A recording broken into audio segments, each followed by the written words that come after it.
ఈరోజు నేను అడుగుతా ఉన్నాను, నిన్న నువ్వు మాట్లాడుకుంటా తుమ్మిడి అక్కడ మా జిల్లాకు వచ్చి తుమ్మిడెట్టి ప్రాజెక్టు కట పక్క రాష్ట్రం అనుమతిస్తలేదట. అసలు నేను అడుగుతున్నా, ఇప్పటిదాకా అంతర్రాష్ట్ర ఒప్పందాలు కానీ దానికి కావాల్సినటువంటి పూర్తి ఎస్టిమేట్స్ కానీ మీరు కేంద్ర ప్రభుత్వానికి అప్లై చేసిండ్రా?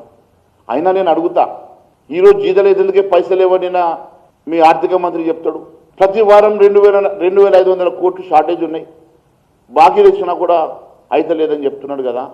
మరి నీ దగ్గర పైసలే లేవు, మరి మళ్ళీ 1,00,000 కోట్లు ఖర్చు పెడతా అంటావు, 1,50,000 కోట్లు మూసి ఖర్చు పెడతా అంటావు, యాడికెళ్ళి పెడతావు? ఇవే మాటలు.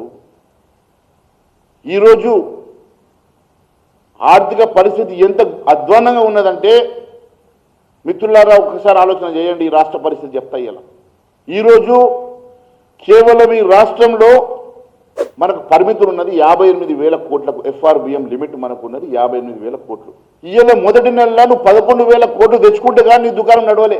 మరి ఈ లెక్కల నువ్వు 4 నెలలను పూర్తి చేసుకుంటావు నీ కోట. మిగిలిన 8 నెలలు 7 నెలలు ఎట్లా నడుపుతావు?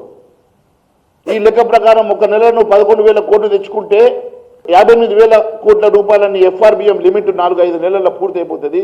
దాని తర్వాత ఈ రాష్ట్ర పరిస్థితి ఏమవుతుంది?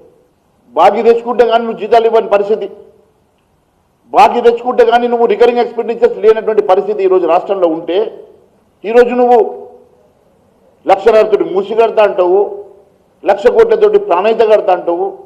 దానికి ప్రణాళిక ఎక్కడుంది? డబ్బులు ఎక్కడ ఉన్నాయి? సోర్స్ ఏమున్నది చెప్పాలి కదా.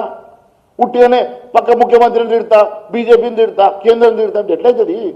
నీ దగ్గర ఏమున్నదో చెప్పు, నీ లెక్క ఏందో చెప్పు, నీ పత్రం ఏందో చెప్పు, నీ సోర్స్ ఏందో చెప్పు.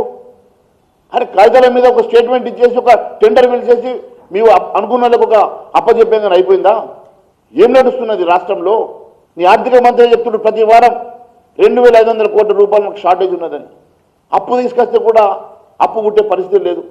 పూర్తిగా ఈ రాష్ట్రాన్ని అధ్వాన స్థితికి తీసుకొచ్చి ఈ రాష్ట్రాన్ని నాశనం చేస్తున్నమాట వాస్తవంగా అని అడుగుతున్నా.